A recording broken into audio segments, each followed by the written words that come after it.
Galiu be mikrofono, girdit? Girdim. Tai žiūrėkit, dabar mes nuo šito patrioto, nuo 199 pereinam po truputį prie skaitmenizuoto patrioto. Tai yra sąžiningas, teisingas, iki sekundės tikslumo rezultatų skaičiavimo patriotas. Tai priklausomai nuo žmonių skaičiaus, tų dėžių, kur sakykime, tariamų vėliavų skaitmeninių bus nuo šiandien 4, gali būti 6, gali būti 8.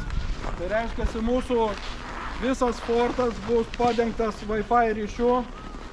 Tai reiškia, 4 žmonės būdami Mertveke ar vienam ar kitam galės prisijungti, matys skaitmeninį žemėlapį, matys, kas kokią vėliavą valdo, kontroliuoja. Tada generolai viską žino, vietoj paaiškis, tada galima bus organizuoti kitaip žaidimus. Ta prasme, bus interaktyvus žaidimas, padidės tempas, viskas. Niuansai yra kokie. Šitų dėžių mėlynos yra retransliatoriai, jos yra pakabintos, raudonos yra skaitmeninės vėliavos. Tai reiškia, aš atėjau, matau, dega mėlyna lemputė, o aš esu geltonas, spaudžiu geltoną šitą, laikau 5 sekundės, tada persijungia ir skaičiuoja geltoniem taškus.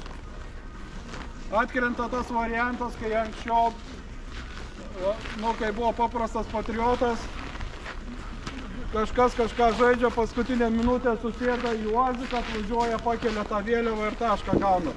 Čianai principas yra tas, kas ilgiau kontroliuoja teritoriją, tas laimi. Ta prasme, jeigu tu nuspaudė ir nubėgai, priešas perspaudė, jau jam taškai eina. Ar visiems aišku? Tai va, šiandien bandysim, žiūrėsim, kaip viskas vyks. Būtų gerai, kad kažkokie tai atsiliepimai būtų ar teigiami, ar neigiami, ką mes galėtume tobulinti. Tai va, bet kokiu atveju, sakau, turit žinot, kad 4 žmonės Mertvekose gali iš savo telefonų išmaniųjų jungtis prie Wi-Fi'aus ir jeigu jums bus likus vieta, jis prijungs prie žemėlapio. Aišku, ne? Aišku.